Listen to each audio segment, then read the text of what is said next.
একবার নিজের চোখে দেশের প্রধানমন্ত্রী নরেন্দ্র মোদীকে দেখতে ঘন্টার পর ঘন্টা ঠাঠা রোদে কষ্ট সহ্য করে দাঁড়িয়ে কাতারে কাতারে মানুষ, চোখে একটাই জেদ, একবার শুধু তাকে দেখা। বাবার কোলে ছোট্ট বীরবাহা হাসদা, চারপাশে মানুষের ঢেউ, লাঠি, ব্যারিকেড আর ভেসে আসা মোদি মোদি স্লোগান। এই উত্তেজনার ভিড়ে যেন সময় থমকে গিয়েছিল এক শিশুর বিস্মিত চোখে। দীর্ঘ প্রতীক্ষা, দগ্ধ রোদ আর জনসমুদ্রের মাঝেও এক মুহূর্তের দেখা পাওয়ার আশায় মানুষের উন্মাদনা ছুঁয়ে গেল আবেগের চূড়ান্ত সীমা। নির্ধারিত সময়ের 25 মিনিট পর মাঠে নামল প্রধানমন্ত্রীর চপার।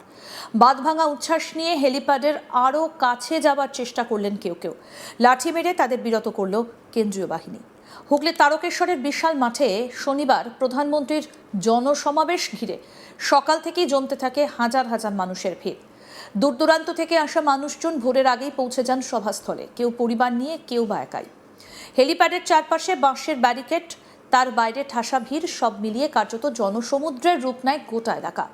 নির্ধারিত সময়ের প্রায় 25 মিনিট পর হেলিকপ্টার নামতেই মুহূর্তে উত্তেজনার পারদ চড়তে শুরু করে। নিরাপত্তা বাহিনীর কড়াকড়ি থাকলেও মানুষের ভিড় সামাল দেওয়া কঠিন হয়ে পড়ে।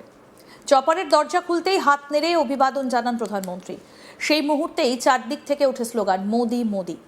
দূরে দাঁড়িয়ে থাকা মানুষজনও হাত উঁচিয়ে উচ্ছ্বাস প্রকাশ করেন। অনেকেই শিশুকে কোলে নিয়ে দীর্ঘ সময় রোদে দাঁড়িয়ে থেকেছেন শুধুমাত্র এক ঝলক দেখার আশায়। কারো মুখে ক্লান্তি, কারো চোখে তৃপ্তি। এই দুই অনুভূতির মাঝেই চলতে থাকে জনসমাবেশ। দর্শকদের ভিড়ে দেখা গেল অনেক ছোট শিশুকে নিয়ে অনেকে এসেছেন তাদের মা বাবারা। তারকেশ্বরের বাসিন্দা অজয় হাসদা তার মেয়ে বীরবাহাকে কোলে নিয়ে এসেছিলেন। অজয় বলেন, আদিবাসী সমাজ থেকে উঠে আসা তৃণমূল নেত্রীর প্রতি সম্মান থেকেই মেয়ের নাম রেখেছিলেন বীরবাহা। সভাস্থলে দাঁড়িয়ে তিনি জানান, উন্নয়ন নিয়ে প্রত্যাশা রয়েছে এবং এই ধরনের বড় আয়োজন তাদের কাছে বিশেষ তাৎপর্যপূর্ণ। কি বলছেন স্থানীয় বাসিন্দা অজয় হাসদা, শুনব। বীরবাহা তো তৃণমূলের একজন নেত্রীর নাম ছিল, ওটার জন্য তখন দেওয়া হয়েছিল। এখন কি হলো, মানে বীরবাহা যে ঝাড়গ্রামের মন্ত্রী ছিল, নেত্রী ছিল, সেই নামই কি নাম রেখেছিলেন? হ্যাঁ, বীরবাহার জন্য নামটা রেখেছিলাম। আপনি কি এখন বিজেপি করছেন? হ্যাঁ, বিজেপি করি। আগে তৃণমূল ছিলেন? হ্যাঁ, তৃণমূল ছিলাম না, এটা নেত্রী একটা নাম বলে এটা রেখেছিলাম। ভালো লাগতো, ভালো লাগতো। হ্যাঁ, আদিবাসী কাস্টের মহিলা। এখন কি মনে হয়? এখন মোটামুটি সরকার ভালো চালাবে, সবাই ভালো থাকবে, সুখীও থাকবে। তৃণমূল নেতাদের দুর্নীতি, নানা রকম অভিযোগ সামনে আসছে, অ্যারেস্ট হচ্ছে। ওরা তো অ্যারেস্ট করছে, ওরা যেমন কর্ম করেছে যেমন ফল পাচ্ছে। মোদি এসেছেন তারকেশ্বরে। রাজ্যে প্রথম বিজেপি সরকার পশ্চিমবঙ্গ দিবস হচ্ছে তার শৈবতীর্থে। এতেই খুশি তারকেশ্বরবাসী। আশা আরও উন্নতি হবে। কাশী বিশ্বনাথের মতো তারকেশ্বরের উন্নয়ন চাইছেন তারা। জেলার বাইরে থেকে যারা এসেছেন তারাও প্রধানমন্ত্রীর বক্তব্য শুনতে আসেন। তবে এত ভিড় ছিল, অনেকে ভিতরে ঢুকতে পারেননি। হেলিপ্যাডে মোদির দর্শন করে বাড়ির পথ ধরেন।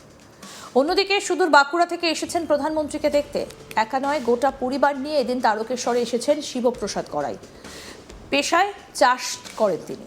মোদির সভার দিন বাস পাবেন কিনা সেই সংশয়ে একদিন আগেই চলে আসেন তারা। রাতে ছিলেন তারকেশ্বরে। মোদির সভায় বক্তৃতা শুনে তবে পরিবার নিয়ে বাড়ি ফেরেন। কি বলেন বাঁকুড়ার বাসিন্দা শিবপ্রসাদ গড়াই, শুনব।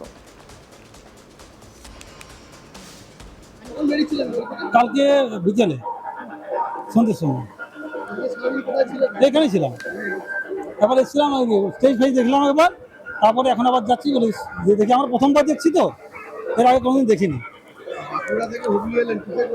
বাসে এলাম। হ্যাঁ, কষ্ট তো হবেই, কষ্ট না হলে হবে। দেখি কি প্রকল্প দেন, সবার জন্য কি ভাবেন, একটা আশা তো আছে। আমাদের প্রতিনিধি পার্থ রাহা কি প্রতিবেদন তুলে ধরেছেন, দেখব। নিজের চোখে দেখবেন, আর তার জন্য ব্যাকুল জেলাবাসী।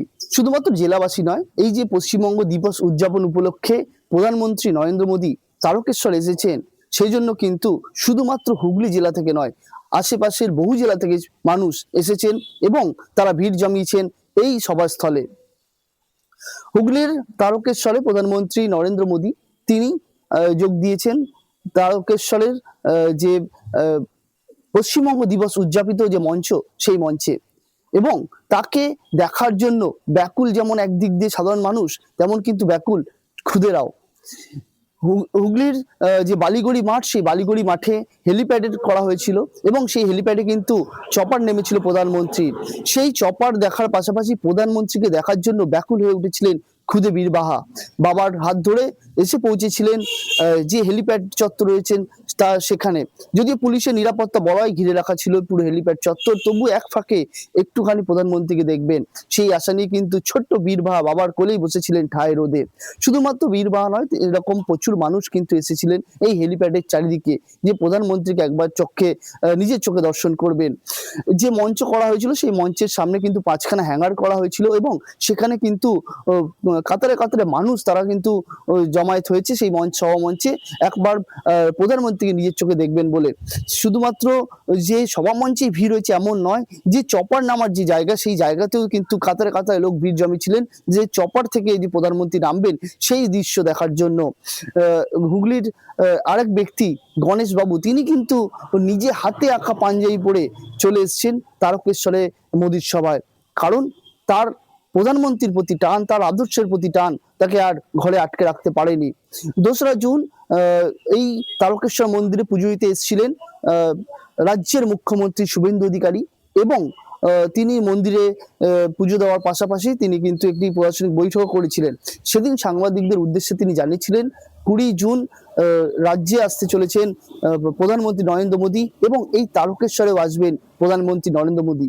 সেই বার্তা পাওয়ার পর থেকে কিন্তু গণেশবাবু তিনি কিন্তু নিজের পাঞ্জাবিতে আঁকতে শুরু করলেন প্রধানমন্ত্রী নরেন্দ্র মোদীর ছবি এবং শ্যামাপ্রসাদ মুখোপাধ্যায়ের ছবি। নিজের হাতে আঁকা পাঞ্জাবি পরে এদিন সবার নজর কাড়লেন এই গণেশবাবু। তিনি কিন্তু প্রবেশ করলেন সভা মঞ্চে এবং বক্তৃতা শুনলেন দেশের প্রধানমন্ত্রীর। শুধুমাত্র ওই তারকেশ্বর অথবা হুগলি জেলার নয়, আমরা কিন্তু এদিন দেখলাম বাঁকুড়া থেকে এক ব্যক্তি, তিনি কিন্তু তার পুরো গোটা পরিবার নিয়ে চলে এসেছেন নরেন্দ্র মোদীর সভায়, কারণ দেশের প্রধানমন্ত্রীকে একবার দেখবেন। তার ছেলে মেয়ে এবং তার স্ত্রী কিন্তু যেটা জানাচ্ছেন, কোনোদিন প্রধানমন্ত্রীকে নিজের চোখে দেখেননি, তাই তার পাশের জেলায় এসছে, অর্থাৎ কিছুটা দূরে হলেও হুগলি জেলায় এসছে, সেই জেলায় চলে এসেছেন প্রধানমন্ত্রী নরেন্দ্র মোদীকে একবার নিজের চোখে দেখার জন্য। যেদিন 20 জুন প্রধানমন্ত্রীর সভা, সেই দিন হয়তো বাস গাড়ি পেতে সমস্যা হবে, তাই তার আগের দিনই বিকেলবেলায় পৌঁছে গিয়েছেন তারকেশ্বরে, সারা রাত তারকেশ্বরেই ছিলেন এবং তারকেশ্বরের মোদীর যেদিন সভা ছিল 20 জুন, সেই সভা থেকে প্রধানমন্ত্রীর ভাষণ শোনার পর তারা আবার রওনা দেন বাঁকুড়ার উদ্দেশ্যে। অর্থাৎ এই যে হুগলি জেলায় তারকেশ্বরে প্রধানমন্ত্রীর সভা, তা ঘিরে কিন্তু ব্যাপক উন্মাদনা দেখা গিয়েছে সারা রাজ্য জুড়ে। রাজ্যে পালাবদলের পর এই প্রথম রাজ্যের পালাবদলের পর কিন্তু 2026 বিধানসভা নির্বাচন, সেখানে যে নির্বাচন হয়েছে সেই ফলাফল বেরিয়েছে এবং তাতে কিন্তু দেখা গিয়েছে বিজেপি সরকার গঠন করেছে। তারপরে কিন্তু এই প্রথম জেলায় পা রাখলেন প্রধানমন্ত্রী নরেন্দ্র মোদী, আর তার জন্য কিন্তু ব্যাপক উন্মাদনা সারা রাজ্য জুড়ে, কারণ বর্তমানে ডবল ইঞ্জিন সরকার, এই কেন্দ্র এবং রাজ্যে একই সরকার রয়েছে। দেশের প্রধানমন্ত্রী নরেন্দ্র মোদী তিনি কি বার্তা দেয়, কি কি প্রকল্প আনেন সাধারণ মানুষের জন্য, সেদিকে যেমন একদিকে তাকিয়েছিল সারা রাজ্যের মানুষ, পাশাপাশি এই পশ্চিমবঙ্গ দিবস, এই দিনটি এই প্রথম কিন্তু রাজ্য সরকারের তরফে পালিত হলো। এই মর্যাদা এবং সম্মানের সাথে পালন হওয়ায় খুশি রাজ্যবাসী। আরও আপডেট পেতে দেখতে থাকুন আজ তাক বাংলা, সাবস্ক্রাইব করুন।